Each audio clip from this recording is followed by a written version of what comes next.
bus misy solosaina maro, misy connexion internet ihany koa ary mifandray tsy tapaka amin'ny foibe ny CENI ireo no itety faritra eto Madagasikara anentana ireo olona mba anamarina ny anarany ao anatin'ny lisam-pifidianana.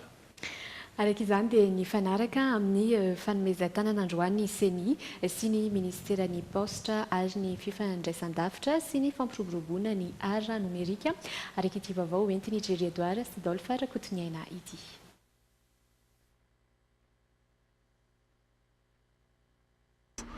Amin'ny mahatompona andraikitra ny fikarakarana ny teknôlôjia vaovao dia nanome tanana mba hahafahan'ny CENI mahatratra ny tanjony izay napetrany mba habetsaka ny olona andeha hifidy ny ministeran'ny posta sy ny fifandraisan-davitra ary ny fampiroboroboana ny ara nomerika.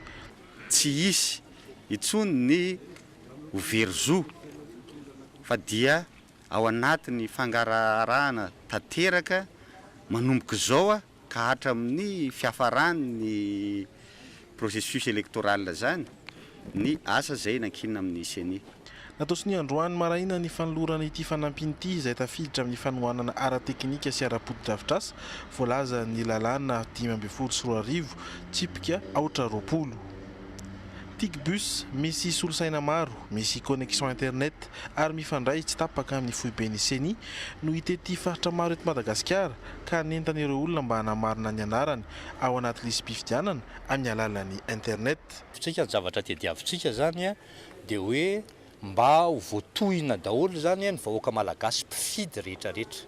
Io zavatra io lasa manantona ny vahoaka zany dia afaka mijery ny vahoaka zany ao anatin'ny lisitra ve izy sa tsy ao anatin'ny lisitra izy. Ary ny tena mahazava-dehibe azy dia ao anatin'ny fanamboarana ny lisam-pifidianana antsika izao mbola afaka manao fanamariana eny anatrehan'ny fokontany zany le vahoaka ohatra ka mahatsikaritra izy fa misy tsy tomombana ny momba aminy ao anatin'ny lisam-pifidianana. Mariny fa efa tapitra ny tamin'ny fiandohan'ny taona teo ny fampidirana anarana ao anaty lisitra saingy ny fijerena ireo diso na koa tsy mitovy no tanterahana amin'izao fotoana izao. Misy ihany koa ny fijerena ireo anarana miverina indroa na ireo doublon ka rehefa noesorina izany dia nahitana tapitomboana 5.9 isan-jato izany hoe mahery ny 9 sy 7 tapitrisy ireo mpifidy voasoratra anarana.